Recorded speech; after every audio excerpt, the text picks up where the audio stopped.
ETF index mutual funds నేర్చుకుని stock మార్కెట్లో రాణించాలనుకుంటున్నారా? వెంటనే ఈ నెంబర్కి కాల్ చేయండి. నమస్తే రమ్మగారు. నమస్తే చే. ఏదైనా మంచి స్టోరీ చెప్తారా? మనకి సన్యాసులు ఎవరైనా కనపడితే మనలో సగం మందికి వారి పట్ల ఒక భక్తిభావం కలుగుతుంది, ఆసక్తిగా ఉంటుంది. కాషాయ బట్టలు చూసేసరికి సర్వసంగ పరిత్యాగులుగా ఎలా ఉంటారు, వీళ్ళు ఎలా చేయగలుగుతారు అట్లా అనిపిస్తుంది. సగం మందికి వాళ్ళదేదో దొంగవేషమని, వాళ్ళని సతాయించాలని అనిపిస్తుంది చూసే దృష్టిని బట్టి. ఒకసారి ఒక కాషాయ వస్త్రధారి ఒక ఆయన ఒక రైల్లో ప్రయాణం చేస్తున్నారట. ఇది ఏనాటిది 50-60 ఏళ్ల నాటి రైలు ప్రయాణం. మంచి మండు వేసవి కాలంట. ఈ ప్రయాణం చేస్తున్న సన్యాసి ఈయన స్వామి వివేకానంద అని కూడా ఒక కథలో రాశారు. అవునో కాదో తెలీదు, కానీ ఈయన మంచి బలాఢ్యుడైన వ్యక్తి. స్వామి వివేకానంద కూడా చాలా పెద్ద భారీ మంచి దృఢమైన పర్సనాలిటీ కదా. ఈ దృఢమైన పర్సనాలిటీతో ఉన్న సన్యాసి రైలు ప్రయాణం చేస్తున్నారు.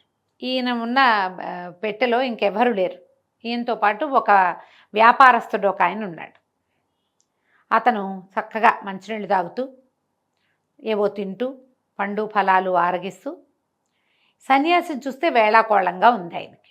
ఇప్పుడు మనం సాధారణంగా రైళ్లలో మనతో ప్రయాణం చేస్తున్న వాళ్ళకి తిండి ఆఫర్ చేస్తారు, చాలా మంది చేస్తారు. తింటారా చెప్తాం. అవతల వాళ్ళ దగ్గర ఏమీ లేకపోతే ఇంకా ఎక్కువ తీసుకోండి అంటాం. కానీ ఈ వ్యాపారస్తుడు అట్లా చేయలే. ఆయనకి ఒక వేళాకోళంగా హేళనగా ఉంది. ఈ స్వామీజీ ఇప్పటికి కొన్ని పూటలుగా ఆయనకి ఆహారం లేదు. మంచి ఎండ, దాహం వేస్తోంది బాగా. అప్పుట ఈ రైళ్ళు వెళ్తూ ఉంటే నీళ్లు ఉండేవి కాదు రైళ్లలో. ప్రతి స్టేషన్ దగ్గర నీళ్ళు ఇచ్చేందుకు మనుషులు ఉండేవాళ్ళ. అప్పటిది రైళ్ళ మొదటి కాలం అన్నమాట. 60-70 ఏళ్ళ నాడు, 60 ఏళ్ళ నాడు అనుకో. ఈ నీళ్లు తిత్తి పట్టుకుని తిరిగే వాళ్ళు ఉంటారు. వాళ్ళు ఒక 5 పైసలు 10 పైసలు ఒక పైసా ఇస్తే నీళ్ళు పోసేవాళ్ళు. ఈ స్వామీజీ దగ్గర పైసా లేదు. బండి ఆగంగానే ఈయన నీళ్ల కోసం దిగటం, వాడు డబ్బులు అడగటం. ఈయన దగ్గర డబ్బులు లేవనగానే వాడు వెళ్ళిపోతాడు. అయ్యో, వాడు నిజానికి ఫ్రీగా పోయాలి. గవర్నమెంట్ అరేంజ్ చేసింది అది. రైళ్ల శాఖ అరేంజ్ చేసిన వాడే, స్టేషన్ వాళ్ళు అరేంజ్ చేశారు. కానీ వాడు ₹1 సంపాదించుకుంటాడు, 1 పైసా సంపాదించుకుంటాడు. ఈయన ఇవ్వపోయేసరికల్లా అయ్యో ఈయన కాషాయ బట్టలు వాడు స్వామీజీ, ఈయనకి మంచినీళ్ళు ఇద్దాం అని కానీ, పోనీ పెద్దవాడని కానీ, లేదా ఎవరైనా చిన్నపిల్ల అడిగితే పోన్లే చిన్నపిల్లని, ఈ డబ్బు ఇచ్చిన వాడు ఇస్తాడు, ఇవ్వని వాడు ఇవ్వడు. ఇవ్వలేని వాడి పరిస్థితి ఏమిటి?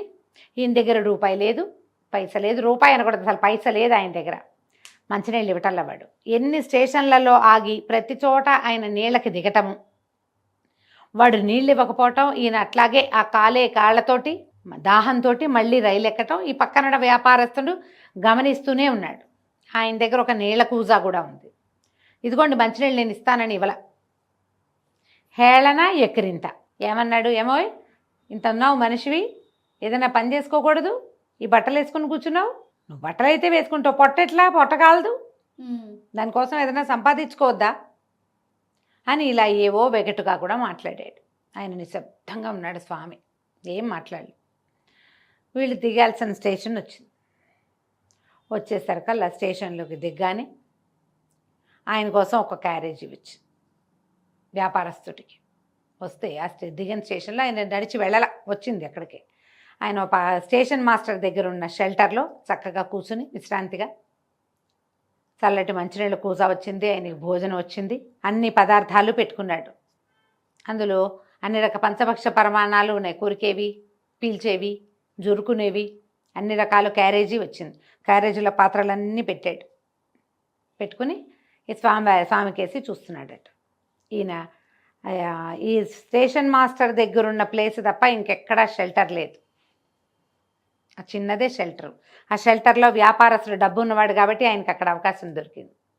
ఈయన ఏం చేస్తాడు, అక్కడ ఏదో తొట్టెలో నీళ్లుంటే ఈయన పైబట్టని తడిపి పిండి దాన్ని పరుచుకుని ఒక ఇసుకలో కూర్చున్నాడట. అంత ఎండవేళలో ఊళ్ళోకి వెళ్ళటానికి వీళ్ళకి ఏ ఆసరా దొరకదు, కాళ్ళు కాలుతాయి ఊళ్ళోకి నడిచి వెళ్ళటానికి. చల్లబడేదాకా కూర్చుంటే సాయంకాలం ఏమైనా బళ్ళు వస్తాయి, లేదా నడిచి కూడా వెళ్ళచ్చు. ఆయనకి ఆకలి, కొన్ని పూటలుగా తిండి లేదు, దాహం, ఎవ్వరూ మంచినీళ్ళు ఇవ్వల. ఆ తొట్టెలో ఉన్న నీళ్లు బట్ట తడిపోవడానికి పనికి వచ్చినాయి కానీ తాగడానికి పనికిరాల. ఎక్కడ నీడ లేదు, చెట్టు నీడ కూడా లేదు. ఇసుక మీద తడి పంచె పరుచుకుని దాని మీద కూర్చున్నాడట. ఇంతలో ఒక వ్యాపారస్తుడు ఒక అతను పరిగెత్తుకుంటూ వచ్చాడు. అతను వస్తుంటేనే ఒక ఘుమఘుమ అని మిఠాయిల వాసన వస్తుందట. ఈ రావటం ఏంటి, పరిగెత్తుకుంటూ లోపలికి వచ్చిన అతను వ్యాపారస్తుడి దగ్గరికి వెళ్ళాల, ఈ స్వామి దగ్గరికి వచ్చాడు. వచ్చి బాబు రండి బాబూజీ భోజనం చేద్దురు కానీ అని పిలిచాడు. ఈయన నువ్వెవరో నాకు తెలియదని, నాకు మీరు తెలుసు, మీరు రండి అని ఆయన్ని ఆ తడి పంచం మీద నుంచి లేవ తీసుకొచ్చి ఈ స్టేషన్కి కొంచెం 10 అడుగులు అవతలగా ఒక చెట్టు నీడ ఉంది, ఆ చెట్టు నీడ వైపుకి తీసుకుపోయాడు. ఒక మెత్తటిది పరిచాడు, పట్టుకొచ్చాడు. అతను చాలా వస్తువులు తెచ్చాడు. దీని మీద కూర్చోండి అన్నాడు. ఆయన కూర్చోబెట్టాడు. చల్లటి మంచినీళ్ళు కూజా పట్టుకొచ్చాడు. కూజా మంచినీళ్ళు తాగండి అన్నాడు. తర్వాత ఒక పెద్ద క్యారేజీ తెచ్చాడు. పూరీలు, కూర, మిఠాయి గుమగుమలాడుతోంది. అతను వస్తుంటేనే మిఠాయిల వాసన వస్తుంది. ఈయన అది కాదు అని చెప్పబోయాడు. వద్దు వద్దు, మీరు నాకేం చెప్పద్దు, మీరు ప్రశాంతంగా కూర్చోండి, చల్లటి మంచినీళ్ళు తాగండి, మీకోసం షర్బత్ పట్టుకొస్తాను, ముందుకెళ్ళి షర్బత్ పట్టుకొస్తాను, నేను వచ్చే లోపల ఈ కూర నలుచుకుని ఈ పూరీలు తినండి, ఈ మిఠాయి తినండి అని బతిమిలాడుకోవటం మొదలుపెట్టాడు.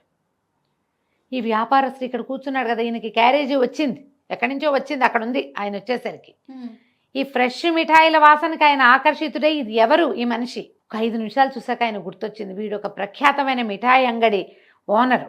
ఆ వచ్చిన అతను, వ్యాపారస్తులు తమ వాళ్ళని తాము గుర్తుపడతారు.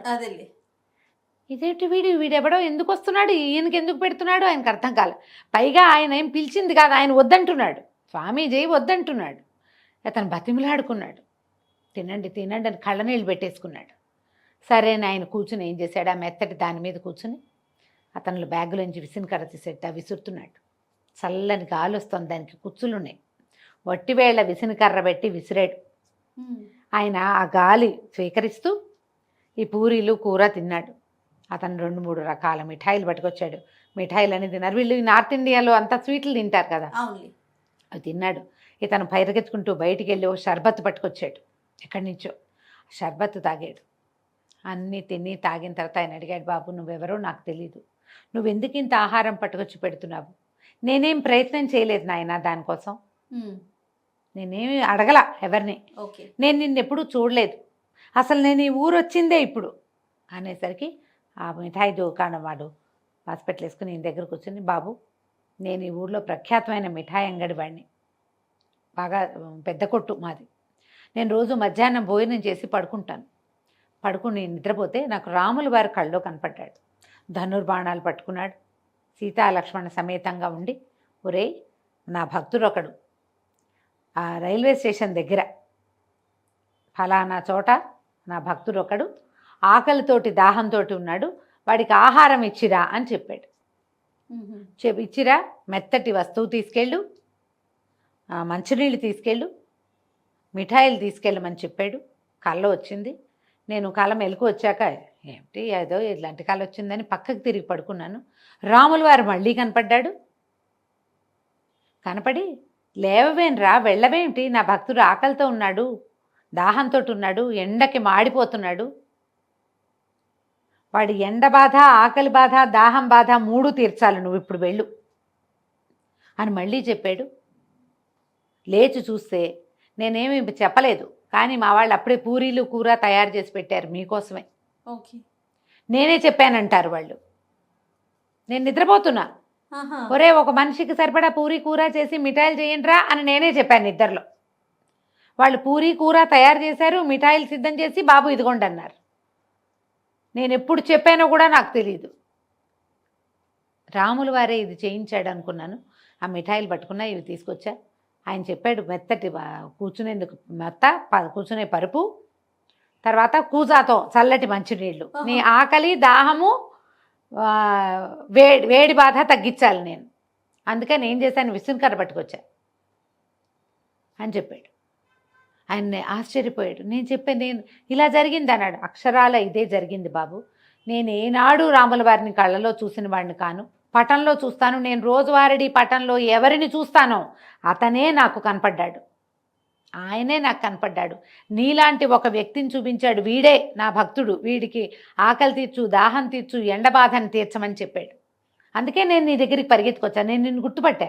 నేను నిన్ను కల్లో చూశాను, అక్షరాల ఇవే బట్టలు, ఇదే తలపాగా, ఇదే మనిషిని రాముడు నాకు కల్లో కనిపింపజేశాడు అని వలవలా ఏడ్చాడు ఈయన కాళ్ళు పెట్టుకుని. సంవత్సరాల తరబడి రాముడికి పూజలు చేస్తున్నాను. ఏటా ఇక్కడ శ్రీరామనవమి 10 రోజులు నేను పందిళ్ళు వేయిస్తాను, రామాయణ సప్తాహం చేయిస్తా, ఎంత అన్నదానం చేస్తానో. ఎప్పుడూ నేను కల్లో రాముడిని చూడలే, ఆ పటం చూసా అంతే. ఇవాళ నీ వల్ల నేను కలలో రాముడిని, నేను ఎవరిని పూజిస్తున్నానో, ఏ స్వరూపంలో పూజిస్తున్నానో అదే స్వరూపంలో ఆయన వచ్చి నిలబడి నాతో మాట్లాడాడు, నాకు ఆజ్ఞ ఇచ్చాడు, నువ్వు ఇది చెయ్యి, నన్ను సంతోషపెట్టని చెప్పాడు. నీ వల్లే నేను ఆయన్ని చూడగలిగాను అని ఓ భోరమని ఏడ్చాడు. ఈయన కాళ్ళు పట్టుకున్నాడు. ఈ జరుగుతున్న సీన్ అంతా ఈ స్టేషన్ మాస్టరు, ఆ వ్యాపారస్తుడు వాళ్ళు చూస్తున్నారు. నీళ్లు మోసేవాడు, వాళ్ళందరికీ తెలుసు. ఈ ఊళ్ళో ప్రఖ్యాత మిఠాయి కొట్టు ఓనరు, ఆయన తెలుసు. ఆయన సామాన్లు ఒంటరిగా అవన్నీ తనే మోసుకురావటం ఏమిటి, ఆయన 10 మంది పనివాళ్ళు ఉన్నారు. పరుగు పరుగుని రావటం ఏమిటి, ఈ భిక్షకుడిలాగా బికారిగా ఉన్న ఒక సన్యాసిని, కాషాయ వస్త్రధారిని కూర్చోబెట్టడం ఏమిటి, తిండి పెట్టడం ఏమిటి, కాళ్ళు పట్టుకుని అలోపోలోమని ఏడవటం ఏమిటి. అప్పుడు ఈ వ్యాపారస్తుడు లేచొచ్చాడు. అప్పటిదాకా బోల్డని తింటూ ఒక్క పీసర్ కూడా ఆఫర్ చేయని వాడు. బాబు నువ్వు ఫలానా వాడివి కదా అన్నాడు. నేను ఫలానా వాడిని, ఆ కొట్టు నాదే, రాముల వారి ఆజ్ఞ చొప్పున ఈయనకి భోజనం పెట్టడానికి వచ్చానని చెప్పాడు. అదంతా వినేసరికి వింటుంటే ఆనంద బాష్పాలు వస్తున్నాయి వాళ్ళకి. భగవంతుడు కల్లో కనపడి ఒక వ్యక్తికి అన్నం పెట్టమని ఇంకోటికి చెప్పటమా? అదే కదా.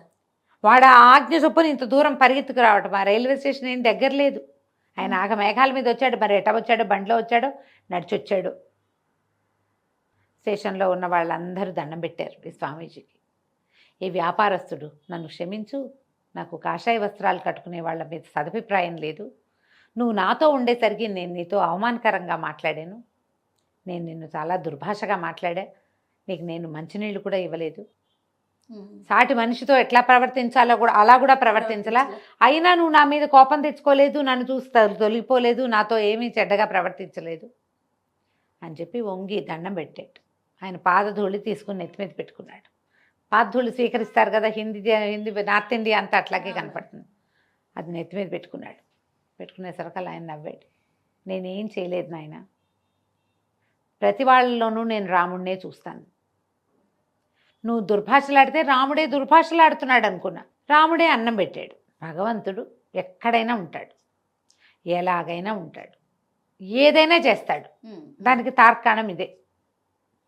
ఈ వ్యాపారస్తుడు ఆ తర్వాత ఈ ప్రాంతంలో ఈ రైల్వే స్టేషన్ నుంచి ఊరికి వెళ్ళటానికి గ్యాప్ ఉంది చాలా. ఇక్కడ ఒక ఇది కట్టాడట, ధర్మసత్రం. మధ్యాహ్నం వేళ ఎవరు వచ్చినా సరే స్టేషన్ వాళ్ళే చెప్తారు, సత్రం ఉంది, వెళ్ళి అక్కడ ఉండండి, చల్లగా ఉంటుంది, భోజనం పెడతారు అని. తను చేసిన పొరపాటుకి రాముల వారి పేరు మీద ఒక మంచి బ్రహ్మాండమైన ధర్మసత్రాన్ని కట్టించాడట. అద్భుతం. కథ కంచికి మనం ఇంటికి. చాలా బాగుందండి. నమస్తే. నమస్తే జయ.